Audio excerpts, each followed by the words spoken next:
기도하고 말씀도록 하겠습니다. 사랑의 하나님, 오늘도 주의 말씀으로 하루를 시작합니다. 살아계신 하나님의 말씀이 우리 사랑하는 성도님들의 마음밭에 심겨져 결실하는 믿음이 되게 하시고 귀한 열매들을 통하여 하나님을 기쁘시게 하도록 함께 하시기를 기도합니다. 성령님, 이 시간 함께 하여 주셔서 우리가 말씀을 온전히 깨달을 수 있도록 도우시기를 기도합니다. 지금은 살아계신 주의 말씀을 듣기에 있습니다.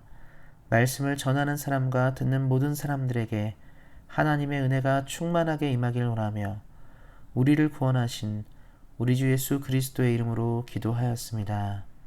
아멘. 함께 읽을 하나님의 말씀은 구약성경 417페이지 사무엘상 7장 3절 4절 말씀입니다. 구약성경 417페이지 사무엘상 7장 3절 4절 말씀입니다. 사무엘이 이스라엘 온 족속에게 말하여 이르되 만일 너희가 전심으로 여호와께 돌아오려거든 이방 신들과 아스타롯을 너희 중에서 제거하고 너희 마음을 여호와께로 향하여 그만을 섬기라. 그리하면 너희를 블레셋 사람의 손에서 건져내시리라. 이에 이스라엘 자손이 바알들과 아스타롯을 제거하고 여호와만 섬기니라. 아멘. 오늘은 부흥의 단계라는 말씀의 제목을 가지고 함께 은혜를 나누고자 합니다. 최근 한국은 홍수와 태풍 등으로 고통을 경험하고 있습니다. 자연재해 앞에서 인간은 한없이 작고 부족한 존재임을 느낍니다. 과거와 달리 현대의 인류는 이러한 재난에 대한 대비를 철저하게 하고자 여러 가지 시스템을 도입하고 예측을 먼저 하려 합니다. 그래서 살펴보는 것은 큰 재해 전에 나타나는 징조를 확인하는 것입니다. 아무리 자연재해라 할지라도 그 원인과 징조가 있기 마련이기 때문입니다. 비단 자연재해가 아니더라도 국가 간의 갈등들도 갑자기 나타나지 않고 징조를 먼저 가집니다. 역사 속에서 나타난 큰 전쟁들은 갑자기 하루아침에 일어나지 않았습니다. 다 그 전쟁들이 일어날 만한 징조가 먼저 나타났습니다. 이와 마찬가지로 성령이 교회들에게 보여주시는 부흥의 역사 역시 그 징조를 가지고 있습니다. 본문 말씀은 사무엘과 이스라엘 민족이 경험한 미스바의 부흥을 다루는 구절이 첫 부분입니다. 사무엘이 활동하던 시기는 사사시대의 마지막 때로 하나님의 말씀보다 자신의 의견을 따라 살던 시대였습니다. 사람들은 각각 자기의 뜻대로만 살고자 하는 그런 시대였습니다. 그러한 시기에 사사와 선지자로 부름을 입은 사무엘은 하나님의 말씀과 뜻을 온전히 전했습니다. 그는 그 시대에 그 백성에게 먼저 외친 것이 있습니다. 그것은 오늘 우리가 다룰 부흥의 첫 단계인 자신의 실체를 마주하라는 것이었습니다. 하나님의 거대한 부흥이 나타나기 전에 항상 먼저 사람들은 자신의 실체를 먼저 만났습니다. 자신이 누구인지 어떤 존재인지를 인식하지 못한다면 우리는 하나님을 온전히 받아들일 수 없는 존재가 되기 때문입니다. 그래서 사무엘은 이스라엘 백성들에게 우상에 물든 자신들의 죄악을 먼저 마주하라고 경고하였습니다. 하나님은 부흥에 앞서 우리의 죄악들을 다루십니다. 죄악이 있는 인간은 하나님의 나라를 이루어갈 수 없기 때문입니다. 우리가 너무 잘 아는 성경의 많은 인물들이 하나님의 부름을 받는 장면에서 빠지지 않고 등장하는 장면들이 있습니다. 바로 하나님 앞에서의 자신의 추악한 본질을 마주하는 것이었습니다. 하나님의 사람들이 꼭 통과해야 하는 지점이 바로 그 부분이었습니다.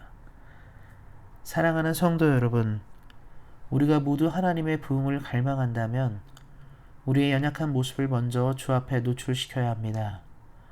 우리가 하나님 앞에서 얼마나 부족한 죄인인지를 깨달아야 하며 우리가 주의 놀라운 은혜 없이 살아갈 수 없는 존재임을 늘 고백해야 합니다.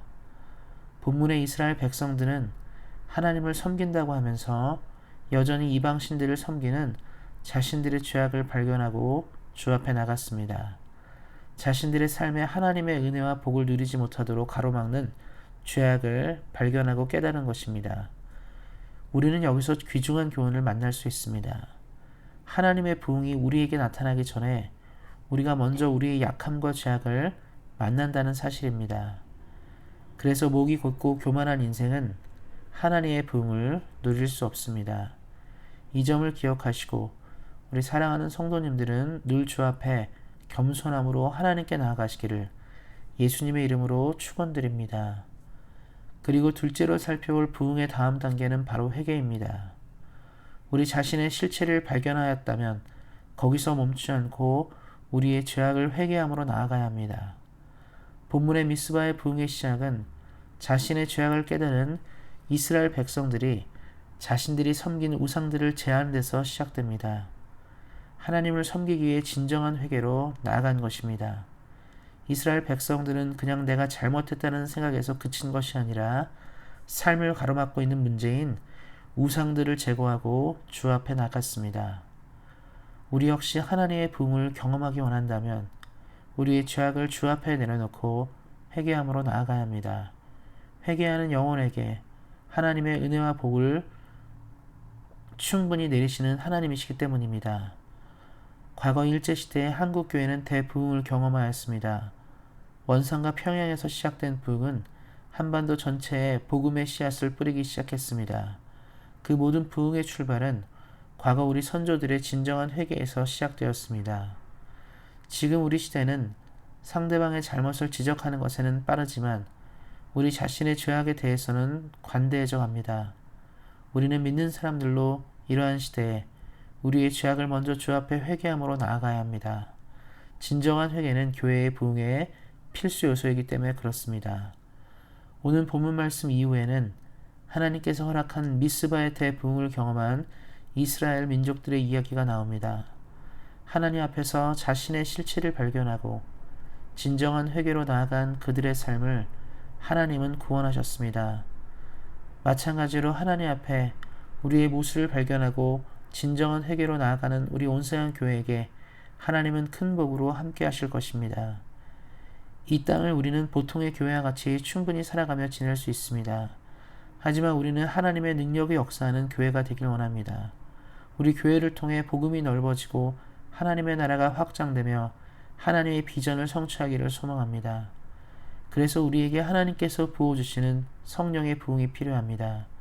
그 부흥을 누리기 위해 오늘의 말씀을 기억함으로 하나님 앞에서 우리를 발견하며 우리의 연약함과 죄악을 회개하여 주의 부흥으로 우리 교회가 나아가기를 예수님의 이름으로 축원드립니다. 기도하겠습니다. 하나님, 오늘 말씀을 나눈 것처럼 우리 온세한 교회가 하나님 앞에서 어떠한 존재인지를 늘 깨닫게 하시고 우리의 죄악과 연약함을 늘 회개함으로 주의 부흥을 누리도록 함께 하시기를 기도합니다. 이 마지막 때 주의 부흥이 우리 사랑하는 모든 성도님들에게 임하게 되기를 소망하며 우리 주 예수 그리스도의 이름으로 기도하였습니다. 아멘. 함께 기도하는 시간 갖도록 하겠습니다. 같이 기도하실 때는 교회 이전을 위해서 하나님께서 은혜를 허락하여 주셔서 교회 이전이 주 안에서 잘 이루어질 수 있도록 이전을 위해서 기도해 주시고요. 또 새로운 담임 목사 청빙을 위해서도 기도해 주시기 바랍니다. 또한 우리 안에 몸이 연약한 사람들을 위해서 기도해 주시고 또 코로나 전국에 있는 대한민국과 캐나다를 위해서도 기도해 주시기 바랍니다. 날마다 기도 제목을 나누고 있습니다. 이 기도 제목들을 가지고 늘 간절하게 기도하셨으면 좋겠습니다. 그래서 하나님께서 원하는 교회가 되고 하나님이 기뻐하는 우리 공동체가 될 수 있도록 늘 기도하여 주시기를 바랍니다.